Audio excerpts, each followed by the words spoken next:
French can be a confusing language for many reasons, one of them being that questions are not always that obvious. It is one of the big differences I've noticed between French and English. English grammar makes it quite obvious when someone is asking you a question, but in French it is not always clear. In today's lesson, you will learn how to properly identify a question in fast, everyday spoken French. We will even play a game to see if you can really make the difference between a question and a statement in French. Are you ready to test yourself? C'est parti!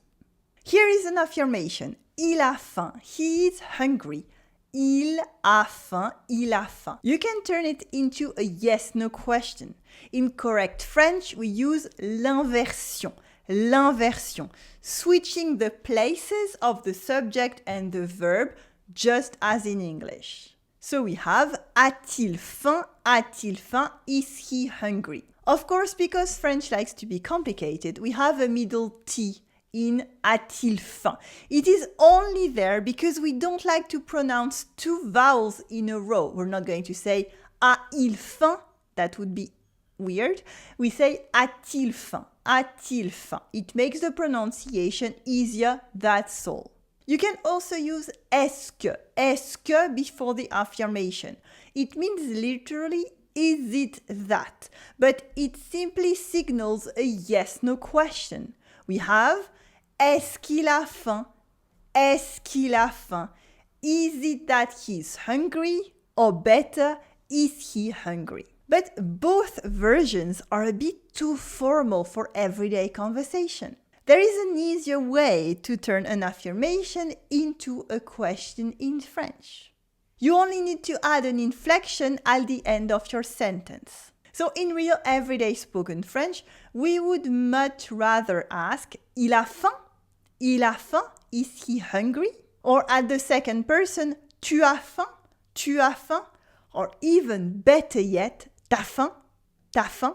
Here, as you can see, the tu loses its U before a vowel, and that's very common in everyday spoken French. The problem is that tu as faim and t'as faim are also affirmations if you don't pronounce the interrogation point at the end.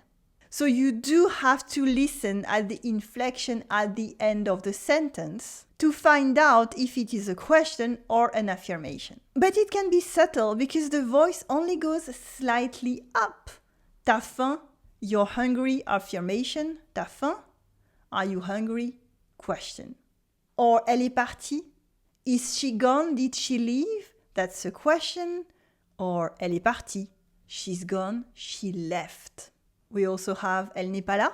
Is she not there? That's a question. And elle n'est pas là. She's not there. And this is an affirmation. Yes, it was difficult to hear and I kept speaking fast on purpose to show you how difficult it can be.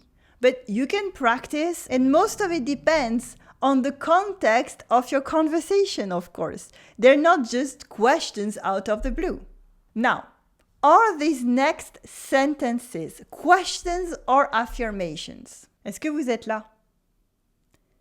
This is a yes-no question. It has est-ce que. You don't even need any kind of inflection because you have the est-ce que at the end and this marks a question. Another one. Êtes-vous là? Êtes-vous là? You have the inversion at the beginning. So again, no matter the inflection of the voice, it is a question because of the inversion. Then, vous êtes là? Vous êtes là? The voice goes like this. It is an affirmation. Vous êtes là? Vous êtes là? My voice goes up. It is a question with exactly the same words as before, but with a question mark at the end and the voice goes up. Sometimes you can hear small questions at the end of a sentence. If we're looking for confirmation or something like we think it's probably true, we add a small tag at the end. It's the famous n'est-ce pas? N'est-ce pas? Isn't it? N'est-ce pas? For example, vous habitez à Grenoble, n'est-ce pas? You're living in Grenoble, aren't you? Vous habitez à Grenoble, n'est-ce pas? In English, the tag changes with the verb and the person of the sentence. But in French, it is always n'est-ce pas. So for once, French is simpler than English. To be honest, n'est-ce pas is a bit formal and can be a bit stuffy. Most times in real everyday conversations, we just add non instead. Like, t'es de Grenoble, non? You are from Grenoble, aren't you? T'es de Grenoble, non? Now, this is for affirmative sentences. Now, for negative sentences, we use si. As in, tu veux pas de poulet, si.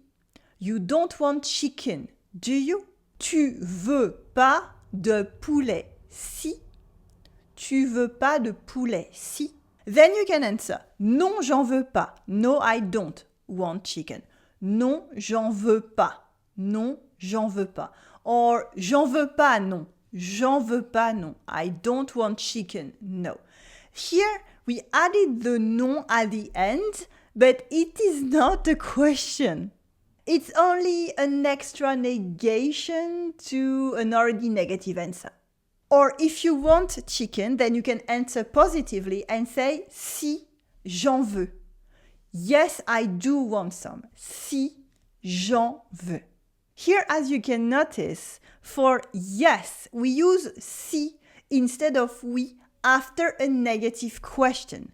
But si can mean different things in French, and that can be tricky. You will find more about that in the blog post for today's lesson, as well as a full transcript, extra resources, and more. And it is completely free. You will find a link in the description below the video. Another tag we use a lot is un, like number one in French, same pronunciation. It is an informal word for right, but it can mean different things, as in, on part à 8 heures, hein? We're leaving at 8, right? On part à 8 heures, hein? Or, on part à 8 heures, hein? We're leaving at 8, I remind you. On part à 8 heures, hein? Or you can use it on its own. Hein? What did you say? Hein? Where your voice goes up. Hein? Now, some questions aren't simply yes or no. You also have interrogative pronouns like où va-t-on? Where are we going? Où va-t-on? Qui est-ce? Who is it? Qui est-ce? Quand est-ce qu'il arrive? Quand est-ce qu'il arrive? When does he arrive? Quand est-ce qu'il arrive? Notice that we can also use est-ce que in this type of question. For example, qu'est-ce que tu as dit? What did you say? Qu'est-ce que tu as dit? What did you say? But just like with yes-no questions, using correct grammar can sound too formal for everyday French. We would rather avoid the inversion and the est-ce que form. We simply use the affirmative sentence and add the pronoun at the end. So instead of saying où va-t-on, we say on va où. We also say c'est qui, who is it, and il arrive quand, when does he arrive. And in this particular informal grammar, the pronoun que for what becomes quoi. As in, tu as dit quoi? What did you say? Tu as dit quoi? And now let's play a game. I'm going to tell you a few French sentences and you can tell me if these are questions. Also, of course, can you understand what they mean? C'est parti. J'ai faim. This one is an affirmation. It means I'm hungry. J'ai faim. Another one. Il est là? Il est là is a question and it means is he there? It is informal grammar because in French, in formal French, we would say est-ce qu'il est là or est-il là? This is something you probably learned at school. Il est 8 heures. Il est 8 heures is an affirmation. It means it's 8 o'clock. On est presque arrivé. On est presque arrivé means we're almost there. It is an affirmation. Still not a question. The interrogation would be on est presque arrivé with the voice going up. On est presque arrivé. Are we almost there? Are we there yet? Ah! On est presque arrivé! On est samedi, non? On est samedi, non? Means it's Saturday, isn't it? We have this marker, we have this tag at the end that shows it's a question no matter the inflection of the voice. T'as pas €1? This one is a question. T'as pas €1?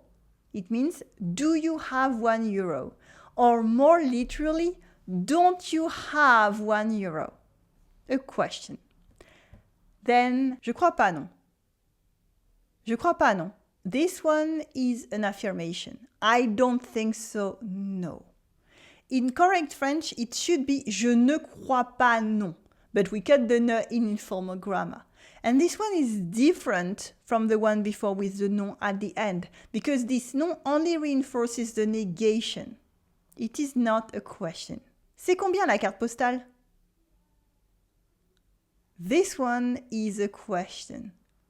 How much for the postcard? This is the structure that we saw before. It is a more tricky grammar, but it is so authentic. Elle est pas là. Elle est pas là is an affirmation. She's not there. Il a fait quoi? Il a fait quoi? The voice goes up. What did he do? Or literally, he did what? And we're done. That was really difficult, so congratulations for reaching this point of the lesson. And now you can dive deeper into everyday spoken French with my lesson on understanding fast spoken French. Just click here right on your screen. I will see you in the next video. Allez, salut!